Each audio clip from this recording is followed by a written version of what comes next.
नमस्कार, स्वागत है आपका संसद टीवी पर। मैं हूं मनोज वर्मा और आप देख रहे हैं हमारा खास कार्यक्रम कैबिनेट दिस वीक। कार्यक्रम की शुरुआत करते हैं कैबिनेट के महत्वपूर्ण फैसलों के साथ। भारत में सैटेलाइट टेलीविजन चैनलों के अपलिंकिंग और डाउनलिंकिंग के लिए दिशा निर्देश 2022 को कैबिनेट की मंजूरी। कार्यक्रमों के सीधे प्रसारण के लिए अनुमति लेने की आवश्यकता समाप्त। केवल लाइव टेलीकास्ट होने वाले कार्यक्रमों का पूर्व पंजीकरण होगा आवश्यक।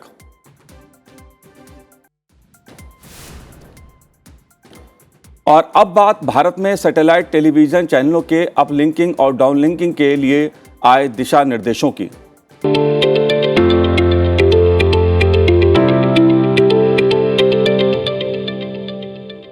भारत में सैटेलाइट टेलीविजन चैनलों के अपलिंकिंग और डाउनलिंकिंग के लिए दिशा निर्देश 2022 को केंद्रीय मंत्रिमंडल ने मंजूरी दे दी है। नए दिशा निर्देशों के तहत टेलीविजन चैनल के लिए हर दिन 30 मिनट के लिए राष्ट्रीय और सार्वजनिक हित से जुड़ी सामग्री प्रसारित करना अनिवार्य है। टेलीविजन चैनलों के लिए दिशा निर्देशों में छूट के फैसले के बाद अब भारतीय टेलीपोर्ट विदेशी चैनलों को अपलिंक कर सकते हैं। भारत में सैटेलाइट टेलीविजन चैनल के अपलिंकिंग और डाउनलिंकिंग के लिए दिशा निर्देश 2022 को देशों के तहत टेलीविजन चैनल के लिए हर दिन 30 मिनट के लिए राष्ट्रीय और सार्वजनिक हित से जुड़ी सामग्री प्रसारित करना अनिवार्य है। इसके अलावा कार्यक्रमों के सीधे प्रसारण की अनुमति खत्म कर दी गई है। हालांकि सीधा प्रसारण किए जाने वाले कार्यक्रमों का पूर्व पंजीकरण जरूरी होगा। दिशा निर्देशों के अनुसार एक से अधिक टेलीपोर्ट या उपग्रह की सुविधाओं का उपयोग कर किसी चैनल को अपलिंक किया जा सकता है। मौजूदा नियमों के तहत सिर्फ एक ही टेलीपोर्ट या उपग्रह के जरिए चैनल को अपलिंक किया जा सकता है। गौरतलब है कि इन दिशा निर्देशों को 11 साल के बाद संशोधित किया गया है। और इस विषय पर विस्तार से बातचीत करने के लिए हमारे साथ इस समय जुड़े हुए हैं सूचना और प्रसारण मंत्रालय के सचिव अपूर्व चंद्रा जी। अपूर्व जी, आपका स्वागत है संसद टीवी पर। और मैं आपसे जानना चाहूंगा, केंद्रीय मंत्रिमंडल का जो ये फैसला है अपलिंकिंग और डाउनलिंकिंग के संदर्भ में कितना महत्वपूर्ण है, इससे क्या फायदा होने वाला है? हमारे यहाँ जो टीवी चैनल हैं उनकी संख्या लगभग 897 है और इसमें 350 से ऊपर न्यूज चैनल है और बाकी जनरल एंटरटेनमेंट चैनल है जी। तो हमारे यहाँ जो और लगभग 20 करोड़ हमारे यहाँ टेलीविजन के सब्सक्राइबर हैं। तो आप सोच सकते हैं जो हाउस होल्ड्स हैं उनको कितना महत्व है कि जो है उनको चैनल्स जो है सुचारू रूप से उनके पास प्राप्त हों और उनको अच्छा कंटेंट देखने को मिले।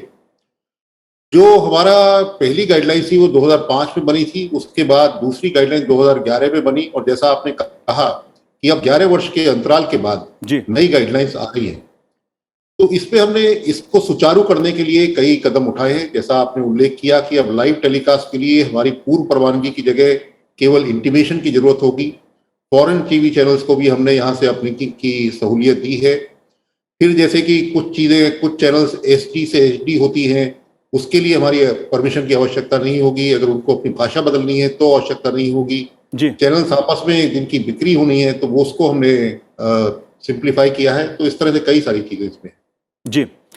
एक महत्वपूर्ण बात जो कही गई है वो इस फैसले में ये भी कहा गया है कि जो नए दिशा निर्देश हैं उसके तहत टेलीविजन चैनलों के लिए हर दिन 30 मिनट के लिए राष्ट्रीय और सार्वजनिक हित से जुड़ी सामग्री प्रसारित करना अनिवार्य होगा।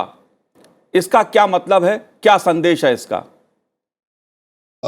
इसका उद्देश्य यही है क्योंकि टीवी एक बहुत बड़ा माध्यम है जिससे कि देश के जो नागरिकों को उनको जानकारी प्राप्त होती है। तो हमारा उद्देश्य यही है कि उनको रोचक कार्यक्रम तो देखने को मिलते ही हैं, परंतु जो राष्ट्रीय हित की चीजें हैं वो भी रोचक कार्यक्रम के माध्यम से उनको मिल सकती हैं।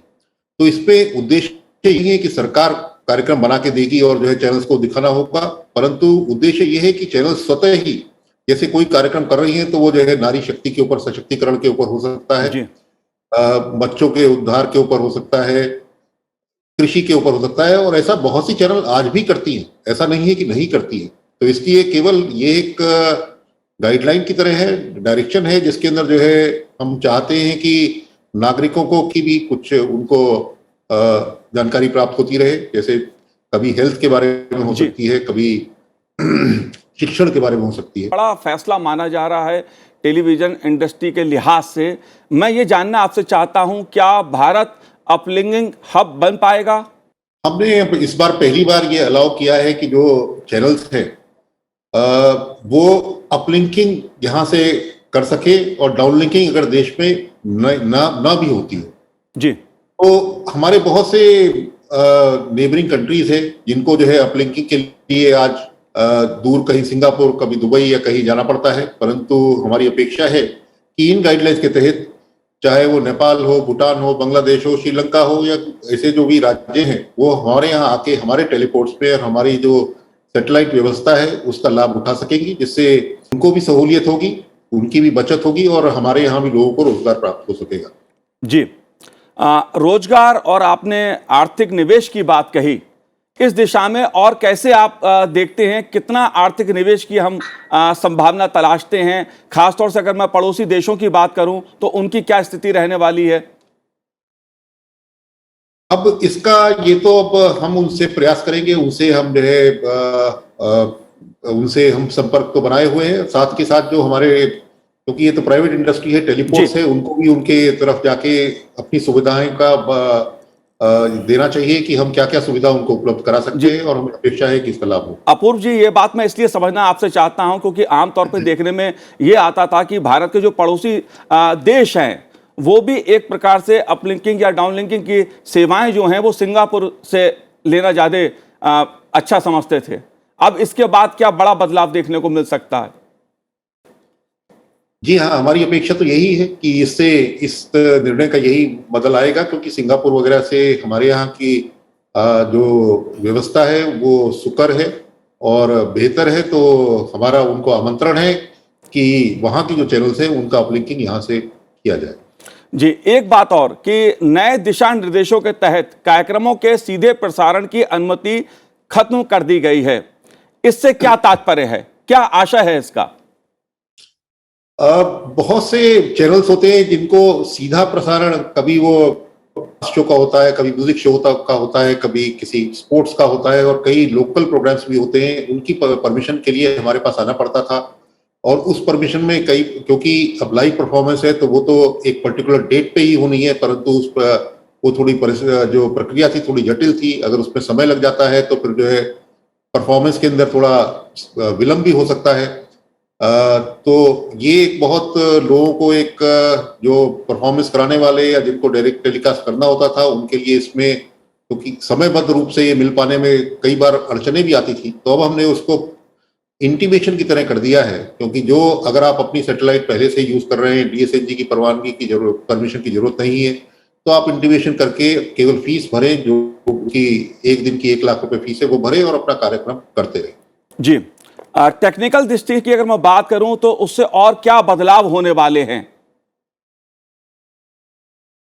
बदलाव देखिए, जैसे कि अब डायरेक्ट टेलीकास्ट के अंदर पहले हमारे यहाँ जो डीएसएनजी होते थे या जो डायरेक्ट टेलीकास्ट की आपको इक्विपमेंट है उसका हर समय आपको परमिशन लेना पड़ता था हर बार। परंतु अब हमने एक बार अगर किसी चीज को रजिस्टर कर दिया तो बार बार उसी चीज की परमिशन लेने की जरूरत नहीं।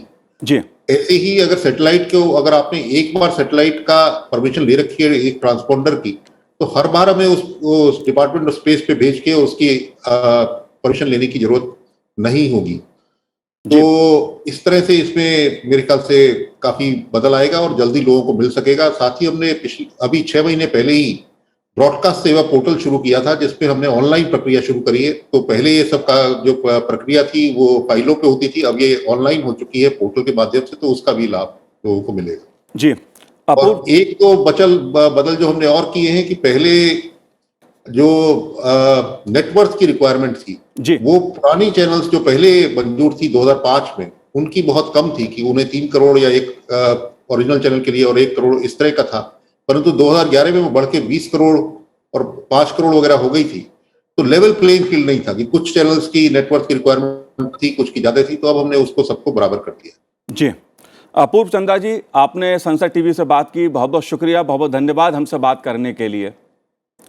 तो ये थे सूचना प्रसारण मंत्रालय के सचिव अपूर्व चंद्रा जी, जो बता रहे थे कि किस तरह से एक क्रांतिकारी फैसला टीवी चैनल इंडस्ट्री के लिहाज से केंद्रीय मंत्रिमंडल ने लिया है। और इसी मुद्दे पर बात करने के लिए हमारे साथ इस समय स्टूडियो में मौजूद हैं पूर्व अपर महानिदेशक दूरदर्शन के एस.एन. सिंह जी। एस.एन. सिंह जी, आपका स्वागत है सनसेट टीवी पर। और मैं आपसे समझना चाहूँगा इस पूरे विषय को, क्योंकि एक क्रांतिकारी फैसला माना जा रहा है और इसको लेकर लंबे समय से इंडस्ट्री को इंतजार भी था, लेकिन इसके टेक्निकल दृष्टि से और आर्थिक दृष्टि से क्या असर होने वाले हैं? मनोज जी, पहले तो सनसेट टीवी के दर्शकों का स्वागत और अभिनंदन। ये एक बड़ा फैसला है और जैसा सेक्रेटरी साहब बता रहे थे कि 11 वर्षों के बाद आया है, तो 11 वर्षों का जो इंतज़ार है वो ख़त्म हुआ है। अगर ब्रॉडकास्ट इंडस्ट्री में देखेंगे तो ये एक ऐतिहासिक और बड़ा क्रांतिकारी फैसला होगा। जैसा कि आप अभी सेक्रेटरी साहब बता रहे थे कि अब किसी लाइव इवेंट को टेलीकास्ट करने के लिए परमिशन की ज़रूरत नहीं है जी। अब अगर इसका रिपरकशन देखें तो क्या है कि पूरी इवेंट मैनेजमेंट इंडस्ट्री जो इंडिया की है वो काफ़ी हद तक इस बात से कंस्ट्रेंट थी कि कोई हम इंटरनेशनल इवेंट, चाहे वो म्यूज़िक का हो, चाहे स्पोर्टिंग का हो, चाहे कल्चरल इवेंट हो, ब्यूटी पेजेंट हो, बहुत सारे इवेंट हैं और इंडिया इवेंट मैनेजमेंट होस्ट करने में मास्टर रहा है, लेकिन हम उसका ब्रॉडकास्ट जो है वर्ल्ड वाइड नहीं कर पाते थे। उससे न केवल ब्रॉडकास्ट इंडस्ट्री बल्कि इवेंट मैनेजमेंट इंडस्ट्री को भी अब बहुत बड़ा फ़ायदा होगा जी। तो एक तो ये बड़ा लैंडमार्क डिसीजन ये रहा है। दूसरा, आप देखेंगे जो टेलीपोर्ट हब है, अगर आप मतलब देखें तो हमारे जो पड़ोसी नियर बाई कंट्री, दुबई है, सिंगापुर है, हांगकांग है, वहाँ डिस फार्म लगे हैं। आप दुबई जाएंगे टेलीपोर्ट में भी, वहाँ भी आपको इंडियन इंजीनियर काम करते हुए मिलेंगे क्योंकि उनको यहाँ मौका नहीं मिल पाया। अब ये टेलीपोर्ट हब काफ़ी हद तक अपने देश में आएंगे, मुझे पूरी उम्मीद है, क्योंकि जो कॉस्टिंग इंडियन इंजीनियरिंग सर्विसेज की है, जितना इकोनॉमिकल और सस्ता ब्रॉडकास्ट इंजीनियर इंडिया में उपलब्ध है वो पूरी दुनिया में नहीं है जी। तो एक बहुत बड़ा बिजनेस अपॉर्चुनिटी जो कि हमने मिस किया 11 सालों में, हमें उम्मीद है कि वो रिवर्ट होकर इंडिया में आएगा। और जैसे सेक्रेटरी साहब कह रहे थे कि एक अपॉर्चुनिटी ये भी है कि जो कंट्रीज़ इंडिया की तरफ देख रही थी कि अगर यहाँ ये ब्रॉडकास्ट सर्विसेज हों तो हम उसका फ़ायदा उठाएं। हमारे अपने कल्चर और लैंग्वेज से रिलेटेड कंट्रीज़ हैं, मॉरिशस तक की कंट्रीज़, मॉरिशस है, सूरीनाम, ऐसी बहुत सारी कंट्रीज़ हैं जहाँ की हम अपनी ब्रॉडकास्ट सर्विसेज यहाँ से प्रोवाइड कर सकते हैं जी। तो हम टेलीपोर्ट फैसिलिटीज़ उनको दे सकते हैं, यहाँ की एग्जिस्टिंग टेलीपोर्ट फैसिलिटीज़ को फॉरेन चैनल यूज़ कर सकते हैं। तो ये बड़ा क्रांतिकारी डिसीज़न है। और दूसरा, उसके साथ साथ जो कंप्लायंस बर्डन को कम किया है चैनलों के लिए, जो अब ईज़ ऑफ डूइंग बिजनेस है वो कई गुना बढ़ गया है जी। तो इससे ब्रॉडकास्ट इंडस्ट्री के एक्सपेंशन में बड़ी मदद मिलेगी। इंटरनेशनल और फॉरेन चैनल्स को यहाँ आके अपनी सर्विसेज चलाने में मदद मिलेगी, उससे कंपटीशन बढ़ेगा, हमारे चैनलों की गुणवत्ता, हमारे कार्यक्रमों की गुणवत्ता में सुधार होगा। वर्ल्ड के बड़े बड़े स्पोर्ट प्रोडक्शन हाउसेज यहाँ आएंगे, वो कंटेंट को अपने यहाँ से ले जाएंगे। तो ये बड़ा ही क्रांतिकारी और कई बहुआयामी सुधार है। इसकी बहुत दिनों से प्रतीक्षा थी। मैं ये चीज़ समझना आपसे चाहता हूँ, जो मैं समझना की कोशिश कर रहा था कि भारत क्या अपलिंकिंग दृष्टि से हब बन पाएगा? क्योंकि ये सवाल इसलिए उठा रहा हूँ मैं कि नेपाल जैसा छोटा देश भी अगर सिंगापुर से जाके अपनी अपलिंकिंग की सेवा लेता है और अब भारत में वो सुविधा मिलेगी, तो ऐसे जो पड़ोसी देश हैं उनके जरिए कितना लाभ पड़ोसी देशों को और भारत को होगा? अब देखिए, एक इंजीनियर अगर इंडिया से भी जाता है सिंगापुर में जॉब करने या दुबई में जॉब करने, तो उसकी रिमनरेशन में 30 गुना का फ़र्क पड़ जाता है। अगर आप उसे यहाँ पे साल का 5 लाख देते हैं तो वहाँ उसको 1 करोड़ देना पड़ जाता है। दूसरा, जो वहाँ बाकी एलाइड सर्विसेज हैं, बिजली का दर, ज़मीन की कीमत, जो बाकी मेंटेनेंस सर्विसेज हैं, दूसरी पूरा जो इकोसिस्टम इसके साथ अटैच्ड है वो इंडिया में काफ़ी इकोनॉमिकली अवेलेबल है। तो इकोनॉमिक्स ये कहती है कि जो गए भी हैं सिंगापुर, हांगकांग या दुबई, उनके लिए अगर वो अपनी 5 साल की कॉस्टिंग कैलकुलेट करेंगे तो इंडिया में शिफ्ट करना ज़्यादा कई गुना फ़ायदेमंद होगा। दूसरा, मान लीजिए जैसे नेपाल है या बांग्लादेश है या श्रीलंका है, हमारी वहाँ से ब्रॉडबैंड कनेक्टिविटी लगी हुई है, तो वो ब्रॉडबैंड की जो लीज लाइन है वो चीज़ें भी बहुत कम दर पे और बड़ी सुविधाजनक तौर पे मिलेंगी। प्लस क्या है कि बहुत सारे जो कंटेंट जनरेशन हैं वो ऑलरेडी इंडिया में हो रहे हैं, उन चैनलों के लिए भी हो रहे हैं, लेकिन अब वो कंटेंट बनता हिंदुस्तान में है, चाहे वो भले किसी फॉरेन चैनल के लिए बन रहा हो, लेकिन फिर वो ब्रॉडबैंड या केबल या जो है सबमेरीन केबल के जरिए यहाँ से कनाडा, दुबई या बाकी जगहों पे जाता था। वो अब डायरेक्ट सैटेलाइट के थ्रू जाएगा, लाइव टेलीकास्ट होंगी, डिलेज नहीं होंगे और पूरी मार्केट ओपन अप हो जाएगी। और मुझे बिल्कुल कोई इसमें संदेह नहीं लगता है कि इंडिया अब एक टेलीपोर्ट हब बनेगा। जी। एक तो हमारी जो है स्थिति ऐसा है, हम भूमध्य रेखा के करीब हैं, हमें एक बिट डेटा भेजने के लिए जो एनर्जी चाहिए वो सबसे कम लगेगी। हमारे पास इंजीनियरिंग टैलेंट है, टॉप क्लास के ब्रॉडकास्ट इंजीनियर हैं। दूरदर्शन ने जो ब्रॉडकास्ट इंडस्ट्री को ट्रेंड इंजीनियर्स प्रोवाइड किए हैं जी, वो बड़े ही ट्रेंड और अनुभवी इंजीनियर्स इंडिया में उपलब्ध हैं, हज़ारों की संख्या में हैं। तो मैन पावर है, कैपेसिटी है। अगर कोई ज़रूरत थी तो ये इजाज़त की थी जो कि मिल गई है। तो बहुत कम समय में मुझे लगता है कि इंडिया कैचअप कर लेगा। जो 10 सालों में हमने लूज़ किया है, जो दुबई और सिंगापुर के या हांगकांग के ऊपर लूज़ किया है, वो मुझे लगता है कि 2-3-4 सालों में वापस मिल जाएगा हमें। पूरी इंडस्ट्री की ग्रोथ होगी, की गुणवत्ता बढ़ेगी, फॉरेन डायरेक्ट इन्वेस्टमेंट इस सेक्टर में एक महत्वपूर्ण सवाल यही मैं आपसे समझना चाहता हूं कि भारतीय टेलीपोर्ट विदेशी चैनलों को अपलिंकिंग कर सकते हैं। एक महत्वपूर्ण फैसला, क्या इससे आर्थिक दृष्टि से, रोजगार की दृष्टि से वो कितना फायदा होगा भारत को, भारत के लोगों को? देखिए, एक बड़ा फ़ायदा होगा, क्योंकि अगर पूरी दुनिया की बात करें तो इस समय 300-400 चैनल के आसपास दुनिया भर में टेलीकास्ट हो रहे हैं, जो कि हमारे आसपास के देशों से हो रहे हैं। उनके हिंदुस्तान में आने की काफ़ी प्रबल संभावनाएं हैं। अब अगर 200-300 टेलीपोर्ट हब इंडिया माइग्रेट होते, अवसर उपलब्ध होंगे, उसके साथ इन्वेस्टमेंट आएगा, फॉरेन का इन्वेस्टमेंट यहाँ आएगा, टेक्नोलॉजी आएगी। हमारी अभी जो देसी टेक्नोलॉजी है इसमें भी काफ़ी चीज़ें जो हैं सुधार के आएंगी जी। पूरा इकोसिस्टम डेवलप होगा उनकी। देखिए, एक इस इंडस्ट्री में हायर एंड लीज करने के लिए जो इक्विपमेंट आते हैं वो आज के दिन में विदेशों से लीज पे आते हैं। यहाँ अभी वो सब सुविधाएं उतनी डेवलप नहीं की गई हैं। स्पोर्ट में ब्रॉडकास्टिंग, हिंदुस्तान स्पोर्ट में एक बड़ी ताकत बन के उभर सकता है। टेक्नोलॉजी के नज़रिए से, कवरेज के नज़रिए से, स्पोर्टिंग इवेंट्स के हम आप तो जानते ही हैं कि क्रिकेट में अगर कहीं क्रिकेट या इससे रिलेटेड अगर कोई चीज़ है तो हिंदुस्तान से बड़ी कोई जगह नहीं हो सकती पूरी दुनिया। तो छोटे छोटे जो है हमारे रणजी ट्रॉफी तक के मैचों की कवरेज के लिए बड़े अपॉर्चुनिटी, बड़ी संभावनाएं हैं। हमारे जो बाकी देसी स्पोर्ट्स हैं, जो छोटे स्पोर्ट्स हैं जिनकी कवरेज अभी डायरेक्ट, चूँकि लाइव इवेंट की परमिशन के लिए परमिशन नहीं मिल पाती थी।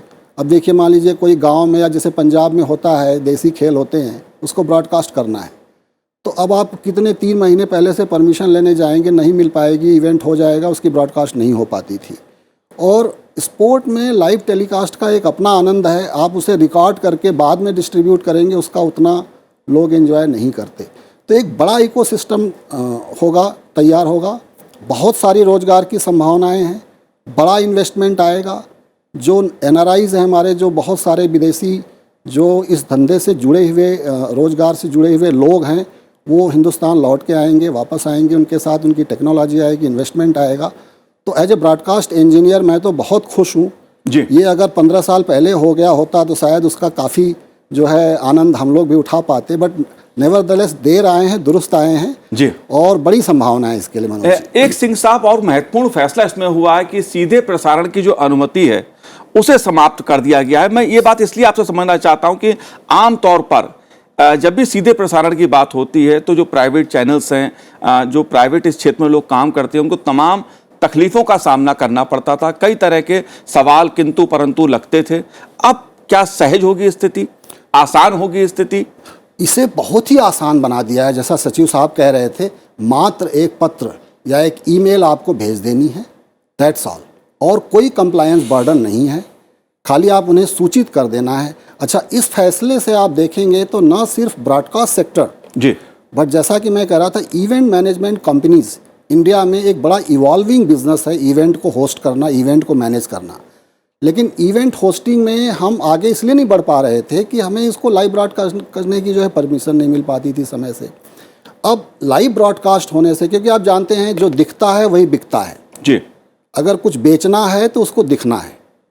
अगर हम उसे किसी चीज़ को दिखा नहीं पाएंगे, उसका प्रचार प्रसार नहीं कर पाएंगे, लाइव नहीं लोगों को दिखा पाएंगे, तो उसको फिर होस्ट करना, उसको अरेंज करना, उसके लिए फंड जुटाना, उसको एक बिज़नेस प्रपोजिशन में करना एक बड़ी मुश्किल हो जाती थी।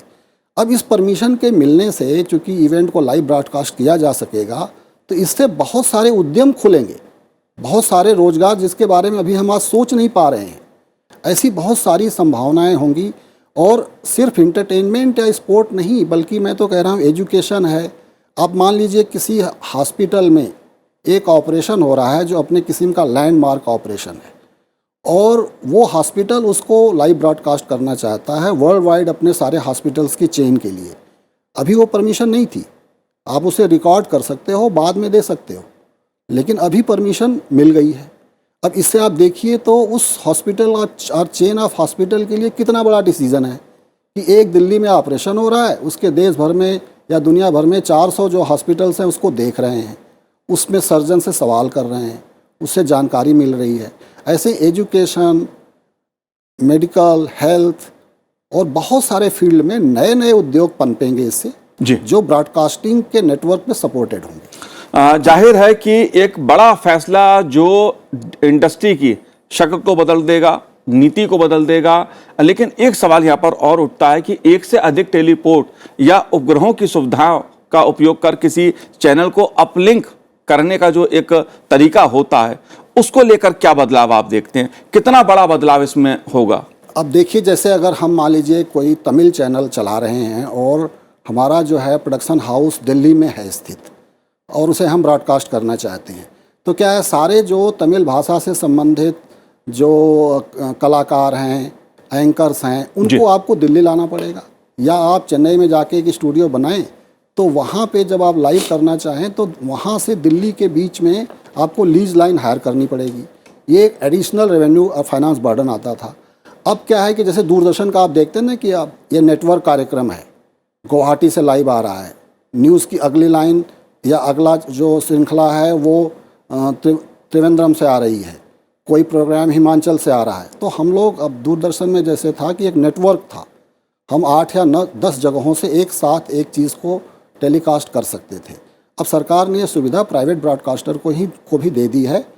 अब जैसे कि मान लीजिए सनसद टेलीविज़न है, अब हमें अगर बिज़नेस न्यूज़ कुछ लेना है बॉम्बे से, तो हम बॉम्बे में अपना वहीं से टेलीपोर्ट कर सकते हैं सीधे, या कोई हम नॉर्थ ईस्ट स्पेशल टेलीकास्ट करना चाहते हैं तो हम गुवाहाटी से टेलीकास्ट कर सकते हैं। तो मल्टी लोकेशन से टेलीपोर्ट सुविधा देने से एक फ़ायदा होगा कि जो हिंदुस्तान की कल्चरल डाइवर्सिटी है या जो हमारी निश प्रोग्रामिंग है, उसको हम अलग अलग जगहों से एक ही चैनल पे टेलीकास्ट कर पाएंगे। इससे कार्यक्रमों के गुणवत्ता में उनकी रिचनेस बढ़ेगी जी, उसमें जो है कलाकारों की उपलब्धता बहुत बढ़ेगी, हम क्षेत्रीय कलाकारों को हर जगह ले पाएंगे। तो मतलब काफ़ी आपको रीजनल या लोकल कंटेंट को अपने चैनल में लाने के लिए सुविधा मिलेगी जी। तो ये भी अपने आप में एक बहुत बड़ा फैसला है। एहसन सिंह साहब, एक बहुत बड़ा जो फैसला मैं देखता हूँ केंद्रीय मंत्रिमंडल के इस फैसले में कि टेलीविज़न चैनलों के लिए हर दिन 30 मिनट के लिए राष्ट्रीय और सार्वजनिक हित से जुड़ी सामग्री प्रसारित करना अनिवार्य कर दिया गया है। इसके पीछे उद्देश्य क्या है, क्या तात्पर्य है इससे, क्या मतलब है इसका? देखिए, जैसा कि सेक्रेटरी साहब कह रहे थे कि वर्तमान में भी बहुत सारे चैनल और जो अपने को अच्छे चैनलों की कैटेगरी में रहना चाहते हैं, वो देश से जुड़े मुद्दों के ऊपर कुछ न कुछ प्रसारण जरूर करते हैं। और ये होने से क्या है, जैसा बता रहे थे सेक्रेटरी साहब, 897 चैनल हैं अपने देश में। तो देखिए, प्रचार प्रसार का एक कितना बड़ा माध्यम है जो सरकार के पास उपलब्ध है। तो क्यों सिर्फ संसद टेलीविज़न या सिर्फ दूरदर्शन जो है वो पब्लिक सर्विस ब्रॉडकास्टिंग का बर्डन उठाए? अगर इस बर्डन को 900 लोग शेयर करें तो आप देखिए, कहते हैं ना कि 100 आदमी की लाठी एक आदमी का बोझ। तो जो 900 लोग काम कर सकते हैं जी, वो काम सिर्फ संसद टेलीविज़न या दूरदर्शन अकेले नहीं, उतनी बखूबी नहीं निभा पाएगा। तो इसमें यही मैसेज है कि भाई आप देखिए, प्राइवेट कंपनियों के लिए भी CSR है, कॉरपोरेट सोशल रिस्पॉन्सिबिलिटी है, उनसे भी अपेक्षा की जाती है कि वो समाज में बढ़ के कुछ हाथ बटाएं अपना, कहीं कोई रोड बनाएं, कोई स्कूल खोलें।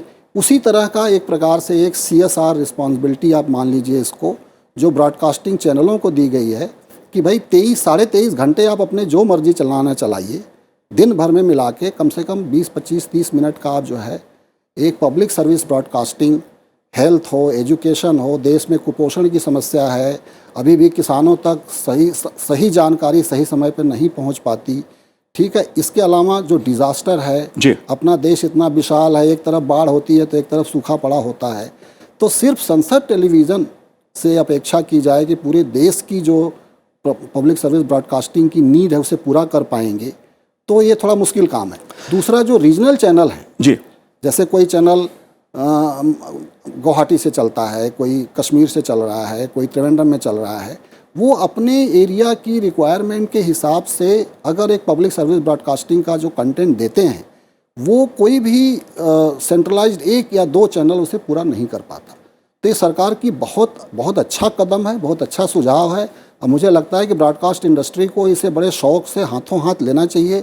मैं तो कहता हूँ उन्हें अगले दिन से अनाउंस करना चाहिए कि नहीं, आधे घंटे क्यों, हम 45 मिनट करेंगे। जी बिल्कुल, जाहिर सी बात है कि सरकार अगर टेलीविजन चैनलों को सुविधा दे रही है, तमाम तरह की सुविधाएं उपलब्ध करा रही है, तो टेलीविजन चैनलों का भी फर्ज है कि वो जनता से जुड़ी जो सरकार योजनाएं बनाती है उसका भी प्रचार प्रसार करें, उसके बारे में भी लोगों को जागरूक करें। एसएन सिंह साहब, आपने संसद टीवी से बात की, बहुत बहुत शुक्रिया, बहुत बहुत धन्यवाद हमसे बात करने के लिए।